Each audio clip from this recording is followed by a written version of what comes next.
vou falar sobre, em primeiro lugar, muito obrigado pela presença de todo mundo aqui no Intercom.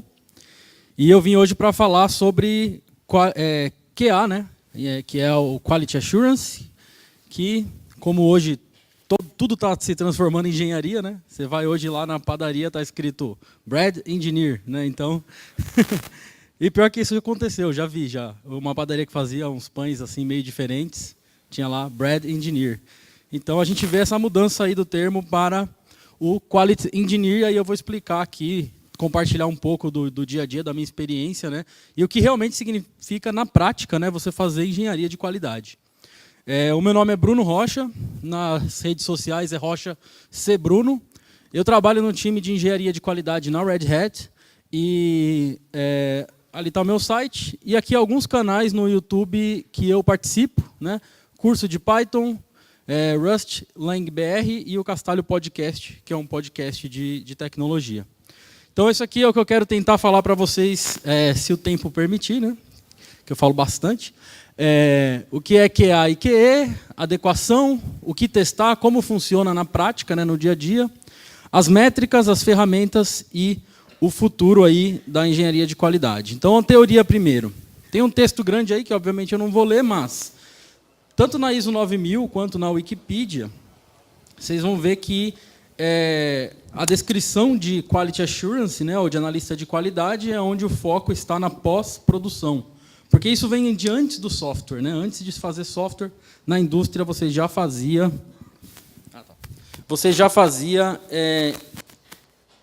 Quality Assurance. Então, a ideia tradicional é que primeiro você cria o produto, coloca ele em produção e depois coloca alguém para ir lá e procurar bug, reportar problemas. E aí tem várias técnicas, como amostragem e etc. Então, tem aí algum material a respeito. Acontece que, com o surgimento do desenvolvimento ágil, a própria ISO 9001 do lado da indústria, e as possibilidades de automação, a gente vê o que se chama de Shift Left Testing. Tá? O que é o Shift Left Testing? É testar antes de colocar em produção, obviamente. E criar técnicas e ferramentas para que você possa testar e garantir que pequenas partes do seu projeto, seja ele de software ou não, seja possível você garantir qualidade antes de colocar isso aí no mercado. Tá? Então, o Shift Left Testing seria mais ou menos um resumo aí do Quality Engineering. Tá? Então, na realidade, o que é a engenharia de qualidade? Ela é uma área que engloba todas essas coisas. Tá? Ela engloba o Quality Assurance, o desenvolvimento ágil, a engenharia, né, a programação, automação e métricas. Então, todas essas coisas juntas a gente chama de a área de engenharia de qualidade. Tá? Não é algo novo, é só a junção de várias coisas juntas, obviamente que com a programação e a automação como a sua base. Aí, antes de mais nada, vamos falar de adequação. Tá? O que é adequação? É você garantir que o seu projeto de software está adequado com alguma regra, ou algum estilo, ou alguma convenção. Então, a gente tem todas essas coisas aí de adequação, que eu acho que todo mundo está acostumado a ter em qualquer projeto, que é teste unitário, cobertura, TDD, padrão de projeto, documentação, boas práticas, e uma escolha, né, consciente da sua stack. Né? E quando a gente faz isso aqui, né, vai lá, roda um comando aí, e a gente vê verdinho lá na tela dizendo, olha, não tem problema, seu código está bonito, passou na checagem toda, a gente fica assim feliz. Né? A gente, como desenvolvedor, fica realizado porque está tudo passando, está tudo bonito, tudo foi escrito legal. Certo? Mas quem é que precisa ficar feliz? Não é o desenvolvedor, necessariamente. Obviamente que o desenvolvedor precisa ficar feliz, mas, no final das contas, quem é que precisa ficar feliz com o desenvolvimento do seu software? Né?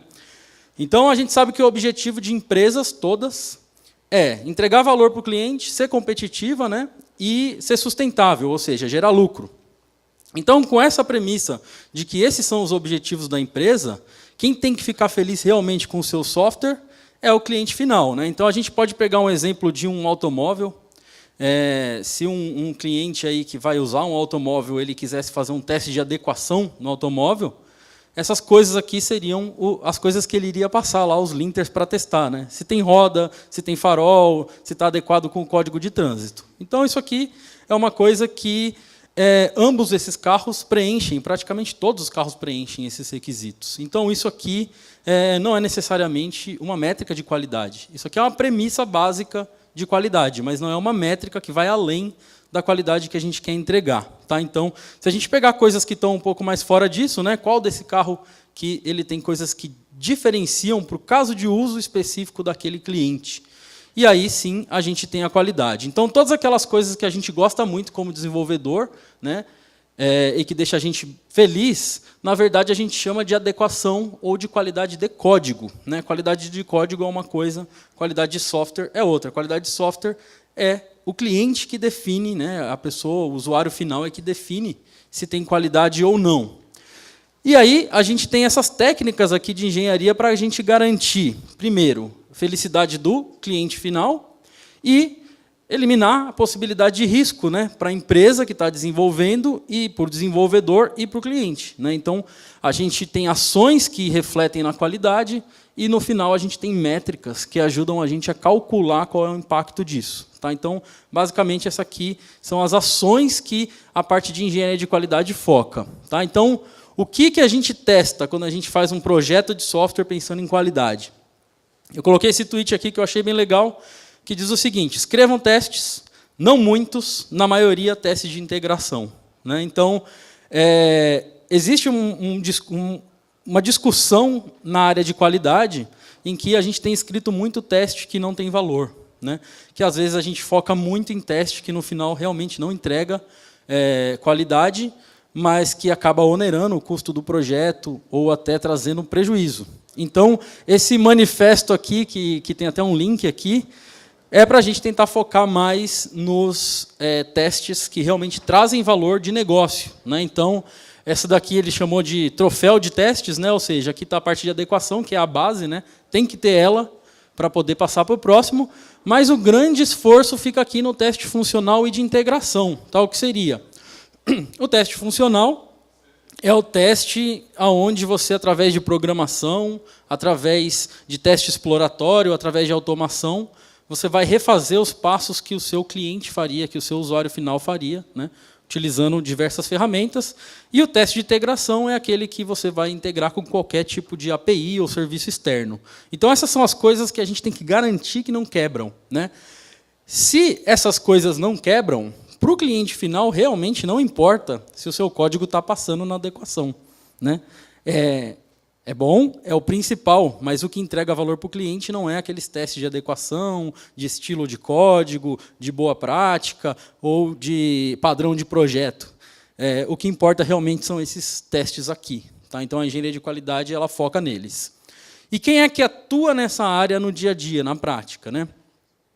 Bom, todo time de desenvolvimento tem que atuar na engenharia de qualidade, sem exceção. Desde o desenvolvedor, do product manager, todo mundo tem que ter o pensamento de qualidade e pensar com o foco na qualidade do cliente. Isso é bem óbvio, mas a gente consegue colocar times para atuar com mais foco na qualidade, obviamente, porque o desenvolvedor tem que fazer o trabalho de desenvolver e existe muito esforço em cima da qualidade para geração de métricas e acompanhamento. Então, não importa se vai ser uma pessoa só ou se a gente vai ter um time separado, a gente tem esses roles aqui, né, esses papéis. O analista de qualidade, o engenheiro, né, que a gente sabe que, na verdade, é programador, né, a gente usa essa palavra engenheiro aí porque está na moda.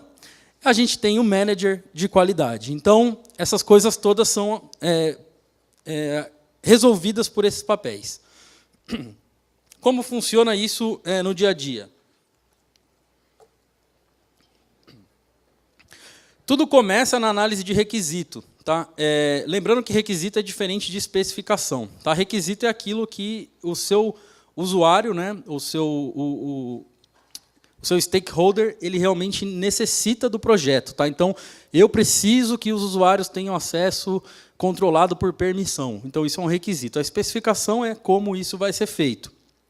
E o profissional de qualidade, ele atua desde a área de análise de requisito, independente de você usar metodologias mais ágeis como essa, ou metodologias um pouco mais burocráticas ou formais, o profissional de qualidade ele vai agir da mesma maneira. Tá? Ele vai fazer a análise do requisito e ele vai verificar se o requisito está bom. Então, existem técnicas para você verificar se um requisito está bom ou não, e você falar lá para o Product Manager, olha, esse requisito não está bom, precisa melhorar isso, isso e aquilo. E, a partir daí, escrever test cases. E também existem várias técnicas para escrever os planos de teste. Né? Essa daqui é a técnica AAA, que é Arrange, Act e Assert. Ou seja, primeiro eu faço um setup, faço alguma ação, e depois eu vou lá e verifico se está tudo ok. Tá? Então, uma maneira de você escrever. Isso aqui geralmente é escrito em texto puro. Tá? Você vai lá no Google Docs, algum lugar assim, escreve tudo isso em texto puro. Isso é um plano de teste. E aí você faz teste exploratório, sai clicando, apertando o botão, vendo o que acontece para escrever isso daqui. Cria o plano de teste, faz a priorização junto com o time, e a priorização, realmente, o papel do manager é muito importante aqui. E, por final, você faz a automação para que isso rode todo dia ou a cada release e por aí vai. E qual que é o papel, nesse cenário, do engenheiro de qualidade, especificamente? Tá? Primeira coisa, é automação de teste. Tá? Ou seja, independente do fato de você ser programador e, ao mesmo tempo, analista de qualidade, que seria o cenário ideal, ou seja, você vai lá, você faz análise de requisito, você escreve o plano de teste e você vai lá e automatiza. Esse seria um cenário ideal. A gente sabe que em ambientes que precisam escalar nem sempre é possível, mas com base em um plano de teste bem priorizado e bem escrito, você vai automatizar os testes do produto. Tá? Então, aqui está um exemplo de teste utilizando Python. Lá na Red Hat a gente usa Python para automatizar os testes funcionais. Então, a partir de um caso de teste, a gente tem vários frameworks de teste, na verdade, a gente não usa um único. E a gente escreve aqui, a gente meio que traduz isso aqui para os casos de teste. Obviamente que tem muita coisa que fica diferente, mas o resultado final dos asserts a gente consegue atingir. E aí a gente tem outras coisas que a gente pode fazer via programação. Tá? A gente tem testes de interface visual. Então, aqui está um exemplo utilizando o WebDriver do Selenium, com Python também.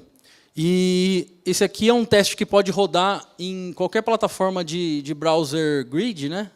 Existem algumas onde você pode escrever o teste, mandar esse teste ser executado, e ele vai ser executado em todos os browsers, em todos os sistemas operacionais, com todas as resoluções possíveis, e no final você vai ter um relatório de quais quebraram, quais não quebraram. Load testing, né, para você verificar se a sua API ou se a sua página ela aguenta, né, quanto de carga que ela aguenta, quantos usuários simultâneos ela aguenta, quantas interações ela aguenta. Então, essa é uma ferramenta aqui também que a gente usa em Python. E a ferramenta de Visual Regression, que é uma ferramenta em JavaScript. Existem várias também, né? Eu não estou fazendo propaganda de ferramenta aqui, só estou mostrando exemplos. Visual Regression Test é um teste onde você tira vários screenshots do aplicativo móvel ou de um site e você compara, né, os resultados, e a partir da comparação dos resultados dos screenshots, você tem um relatório de qualidade visual e de regressão visual, né, se alguma coisa quebrou. Um outro papel, além da programação, que o engenheiro de qualidade tem, é a parte de operações. Né? Então, a parte de DevOps, que é, em primeiro lugar, manter e desenvolver o framework de testes. Tá? Então, esse é o papel do engenheiro de qualidade. Quando eu falo framework de teste, eu estou falando de algo bastante específico. Por exemplo, né, no meu time, eu atuo em vários produtos, e lá a gente tem um framework de teste para cada produto. Então, a gente escreve um framework específico para testar cada um dos produtos. Tá? Por que a gente faz isso? Porque cada produto tem a sua linguagem, a sua nomenclatura, fica muito mais fácil, muito mais fluido de você escrever os testes, se o framework for escrito de uma maneira mais fácil de relacionar ele com o produto. Por baixo desse framework, na verdade, você tem as ferramentas aí estabelecidas. Né? Então, eu dei um exemplo aqui bem... não é um exemplo real, mas a gente tem casos de framework de teste que por baixo está o PyTest, que é uma plataforma de testes em Python, está o Selenium, mas a gente coloca uma camada acima, né, de um framework específico para cada produto. E aí a gente pode nomear, né, os métodos, as chamadas, as funções, com os mesmos nomes que a gente vê lá na interface do produto, então fica muito mais fácil. O engenheiro de qualidade também faz a implantação e a manutenção da infraestrutura, ou seja, a parte de Ops, né? Então, a gente instala o CI, a gente provisiona as máquinas, a gente provisiona os containers e a gente interage com as APIs desses serviços de cloud. Tá? Então, o conhecimento em CIs, eu usei aqui o Jenkins como exemplo, mas existem vários tipos de CI que você pode usar, inclusive vários ao mesmo tempo. A outra coisa que o engenheiro de qualidade também faz é a parte de análise de dados. Tá? Não chega a ser ainda uma análise focada em data science, né? Já existem esforços para isso, mas a gente utiliza da parte de programação para analisar bug tracker, por exemplo. Ao invés de eu ficar entrando lá num Bugzilla ou num Jira e pegando cada bug manualmente, eu consigo puxar todos esses dados aqui via API ou via Scrapper. Eu consigo fazer análise de sentimento em cima disso, para ver se aquilo ali se tinha muitos xingamentos ali, né? Tipo então, você consegue fazer muita coisa que traz métrica útil para você saber aonde focar os esforços de teste. Tá? Então, essa parte de fazer com que a análise seja baseada em dados reais que vieram do usuário é muito importante.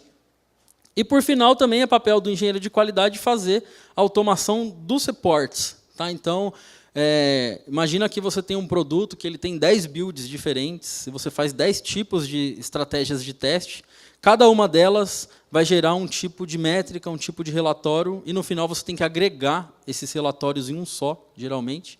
Então, você vai colocar essas métricas em um sistema. Eu coloquei um exemplo aqui, mas também existem várias formas de fazer isso. Então, dá para perceber que o trabalho de engenharia de qualidade não passa do trabalho de DevOps, né? Ou seja, você vai programar, trabalhar com infraestrutura, com provisionamento, mas com pensamento focado em qualidade de software, né? Com pensamento focado em teste, com pensamento focado na satisfação do cliente, do usuário final do software. E com bastante interação com o time de desenvolvimento. E muitas das vezes você vai acabar fazendo parte do time de desenvolvimento, né? Também é uma coisa que é desejável, né? Que o time de desenvolvimento também pense, tem o pensamento na hora de começar a desenvolver algo novo, já tem o pensamento lá no teste funcional, né? Então, facilita bastante essas coisas. Na parte de reports, a gente tem algumas ferramentas legais, mas não só as ferramentas são importantes, como a definição de como que você vai analisar esses relatórios. Então, imagina que você tem muitos builds rodando, e cada um deles trouxe lá que tem uma quantidade específica de erros, uma quantidade específica de testes que se passaram, de testes que foram pulados. Quando você tem um erro em um teste, não necessariamente significa que aquilo ali fez a qualidade do seu software caiu.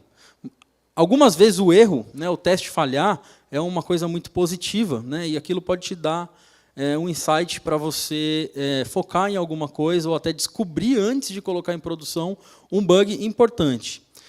Então, na área de relatórios, a gente desenvolve um índice, né, que chama PQI, que é o Product Quality Index, e esse índice nada mais é do que um número único, né, onde os stakeholders, os desenvolvedores e até mesmo os usuários do sistema, dependendo do tipo de organização que você trabalha, podem ter acesso para ter ideia de como está a qualidade do sistema. Tá? Então, para a gente chegar nesse número único, não tem uma regra específica, não tem uma fórmula que seja mágica que resolva. Existem ingredientes positivos e ingredientes negativos, né? E a partir desses ingredientes aí, você tem que fazer a sua própria receita para chegar nesse índice. Ou seja, você vai ter que, dentro do seu produto, descobrir o que é positivo e o que é negativo. E aí, cada coisa positiva vai aumentar o índice, cada coisa negativa vai diminuir esse índice.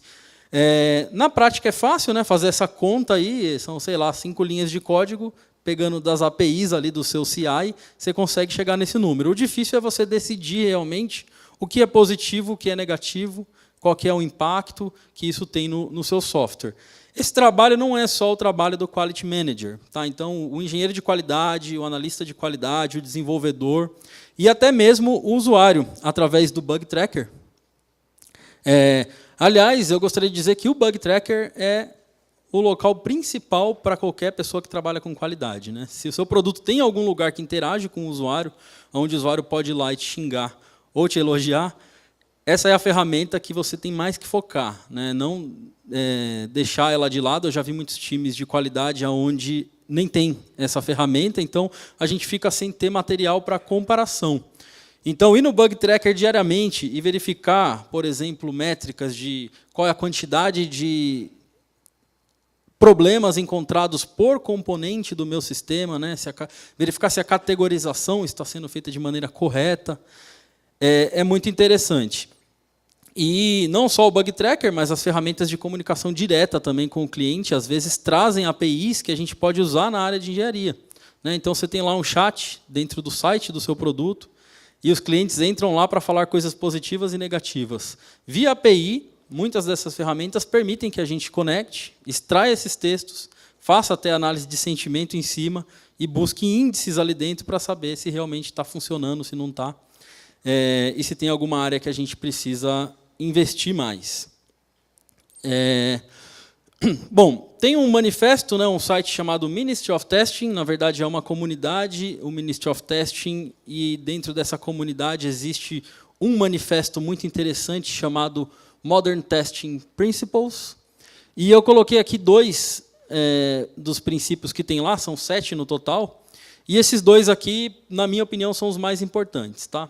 O número 5, ele exige que a gente tenha um pensamento em QA, ou seja, em Quality Assurance. E a gente não vai pensar como programador aqui.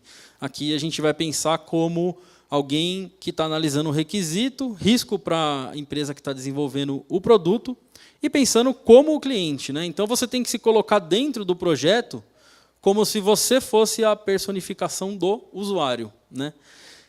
E aí, esse manifesto, né, o item 5, diz que a gente acredita que o usuário é o único capaz de avaliar a qualidade do produto. Tá? Então, a gente não tem esse direito, a gente não tem esse poder de dizer, olha, o meu produto é bom, o meu produto não é, foi bem desenvolvido. Por mais que a gente tente fazer tudo com melhor ferramenta, com melhores práticas, no final das contas, a gente tem que entender o nosso usuário específico, né? Se ele não estiver feliz, não tem diferença nenhuma se a gente usou a melhor prática ou o melhor framework. E o outro aqui é que a gente vai usar os dados extensivamente. Tá? Então, isso daqui seria a parte onde entra a skill de engenharia. Tá? Como é que a gente vai usar o dado extensivamente? A gente vai puxar os dados de onde tiver. Seja do Bug Tracker, seja de uma ferramenta de chat, seja da análise de requisitos. A gente precisa ter mais dados e mais métricas para a gente evitar o desperdício do nosso tempo, né? Porque muitas vezes a gente escreve testes de features que o cliente acaba nem usando. Ou a gente escreve testes de features que depois de uma semana ela é removida do nosso sistema. Então, como que a gente detecta essas coisas e a gente tenta fazer com que esse trabalho não seja desperdiçado, né? Utilizando práticas como a teoria das restrições e usando muito os dados. Bom, quais são as ferramentas, né? Agora sim eu vou citar algumas, mas lembrando que não é propaganda, né? Estou falando das que a gente utiliza, e eu tenho certeza que, independente da linguagem ou plataforma que vocês utilizam, vai ter uma ferramenta similar, né, para aplicar na qualidade. Para fazer teste funcional, no meu time a gente usa o PyTest. É uma ferramenta Python que veio para substituir a ferramenta tradicional, que é o Unit Test, né? Para quem programa em Python, conhece o Unit Test, é bem antigo, e o próprio nome dele já diz que ele foi feito para fazer Unit Test, né? Então, como na área de qualidade a gente foca mais nos testes de integração e testes funcionais, o PyTest tem um papel muito interessante porque ele é data-driven. Tá? O que significa isso? A gente consegue criar fixtures, parametrização de testes, a gente consegue fazer tudo praticamente que a gente precisa antes do teste executar, e de uma maneira muito simples a gente consegue traduzir, né, aquele requisito, né, aquele plano de teste, para um teste funcionando e com menos esforço. E aí, por baixo de todos os nossos frameworks de teste, está o PyTest. Tá? Então, aqui tem um exemplo de código com o PyTest, né? Aqui uma fixture e aqui os testes escritos como função Python pura, sem complexidade, sem classes. É realmente um mundo bem simplificado para quem atua aí com Python. A parte de cross-browser testing, para quem trabalha com web, ela é muito importante, né? Se você tem um projeto web e você não faz cross-browser testing, realmente fica difícil de garantir, né, aquela coisa do na minha máquina funciona.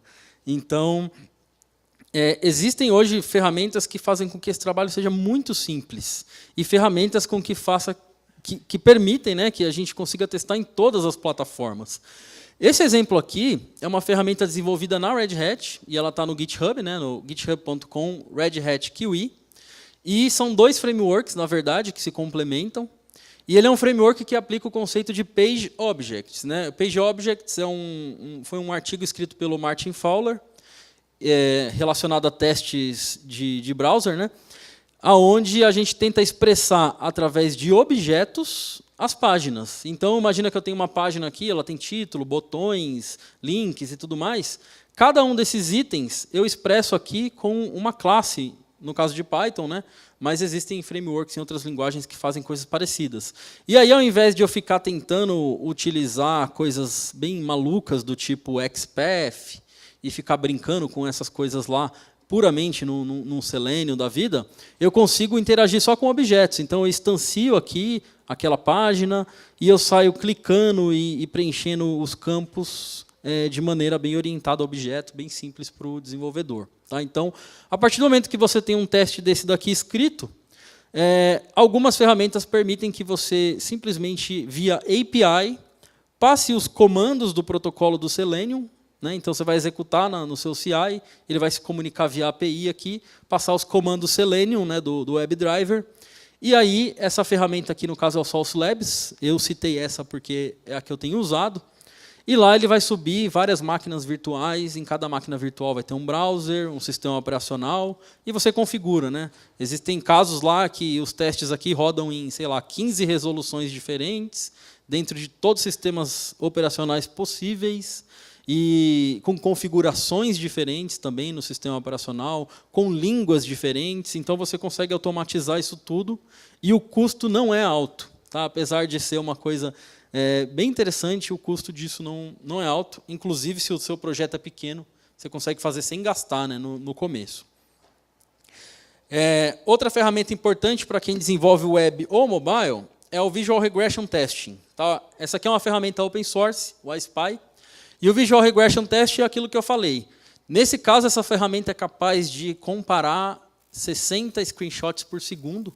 Então, ela abre lá o seu site, tira screenshots e compara os screenshots. No próximo build, ela vai tirar screenshots de novo e comparar com o build anterior. E aí ela vai te dar dicas do que quebrou e onde. Né? Você tem que configurar ela antes. A configuração é toda em JSON. E se você quiser colocar código, é código em JavaScript. Né? Mas, geralmente, é código em JavaScript bem tranquilo. Load testing tem outras ferramentas interessantes, mas essa daqui é uma das mais simples em Python, que chama Locust. Apesar dela ser escrita em Python, ela não serve para testar só Python. Tá? Ela é escrita em Python, mas independente do seu projeto API, você pode usar ela. Você vai rodar o Locust, você vai passar uma URL para ele. Aqui, ó, você vai criar uma classe de teste. Essa classe vai ter uma URL, você vai dizer quais são as métricas que você quer e você vai executar e deixar ele rodando. Tá? O que ele vai fazer? Ele vai fazer, por exemplo, 500 requisições por segundo, utilizando configurações diferentes e ver quanto de pancada que a sua API aguenta e no final vai te dar um relatório dizendo quais são os endpoints que estavam mais rápidos, mais lentos, em qual configuração, em qual ambiente. Então, é uma ferramenta bem interessante e existem outras opções nesse estilo. Teste de upgrade. Tá? Se você entrega software, que não é software como serviço, você realmente entrega para o seu usuário instalar, é importante você fazer um teste de upgrade. E o Ansible tem se mostrado uma ferramenta essencial para isso. Tá? Então, o Ansible tem uma parte de testing strategies, onde você consegue instalar o seu produto, fazer o upgrade e depois executar de novo os seus testes em cima de um ambiente que foi feito o upgrade para ver se ele não teve regressão. Né? Então, essa ferramenta eu também recomendo, não só para testes. Dá para fazer teste de CLI também, né? No caso a gente trabalha com Linux, então muitos dos produtos são ferramentas de linha de comando. Então para CLI teste que tem o expect e a versão Python dele é o pexpect. Então você roda comandos de terminal e você consegue fazer o assert em cima do resultado utilizando regular expressions. Então é bem simples e fácil de usar. Para fazer teste de SSH, que também é interessante, se você tem um cliente ou algum programa rodando remotamente, tem o Planban. Planban é uma ferramenta em Python também. E você vai executar comandos remotos, e aí você faz os acertos dentro do PyTest. Parte de CI, né, que eu já falei, o engenheiro de qualidade tem que ser responsável pela infraestrutura também. Não existe a figura de DevOps separada. A cultura é de a gente tentar agregar um pouco de tudo relacionado à qualidade. Então, você vai ter que fazer deploy do Jenkins. No caso, no meu ambiente, a gente utiliza OpenStack, Ansible e várias plataformas de container, né? Não é só o Docker. Mas aí eu coloquei só como exemplo. E esse daqui é o Jenkins novo, tá? O Blue Ocean. Está com uma cara bem mais bonitinha do que o Jenkins tradicional. E aí, a parte de métricas, super importante. Tem um projeto brasileiro que eu conheci recentemente, que é o Sherlock, né, que é escrito em Python também, com Flask, que ele faz esse gerenciamento aí das métricas de forma gratuita. E existem outras ferramentas que também fornecem isso, ou seja, onde você vai agregar as suas métricas no final dos seus testes para que alguém verifique e priorize, né, aonde que você vai colocar os esforços de qualidade.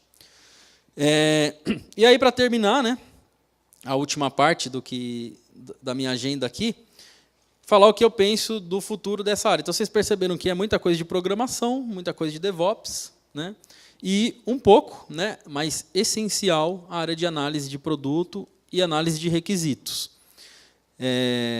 E aí, para o futuro, o que a gente está vendo, além de tudo isso aqui que eu mostrei, né, que é programar e scriptar essas ferramentas de teste. Para o futuro, a gente vê os relatórios e os testes sendo mais voltados para machine learning e inteligência artificial. Então, essa ferramenta aqui é uma das recentes, chama reportportal.io. Essa ferramenta está open source no GitHub, então ou você usa ela, eles oferecem ela instalada lá para você usar, ou você pode instalar por conta própria, ela tem uma API. E aí depois que você terminou o seu build lá no Travis ou lá no Jenkins, você vai mandar o seu JUnit, lá, o report, para cá. E ela vai aprendendo quais são os testes mais importantes do seu sistema, quais são os menos importantes, quais que falham com tem maior ocorrência, e ela vai utilizar machine learning para te dizer insights interessantes, né, de onde você vai focar os seus esforços aí de teste e de melhoria no sistema. Existe uma outra ferramenta chamada Mabl, que o Mabl ele faz além. Ele escreve os testes para você usando inteligência artificial.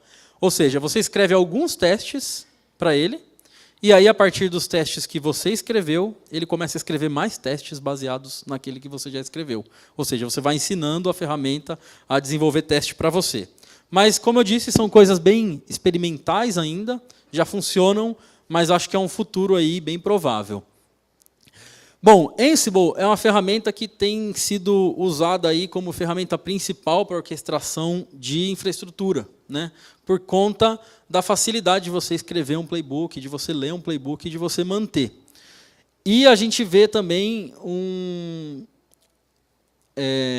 esforço para tentar utilizar o Ansible como um framework de teste.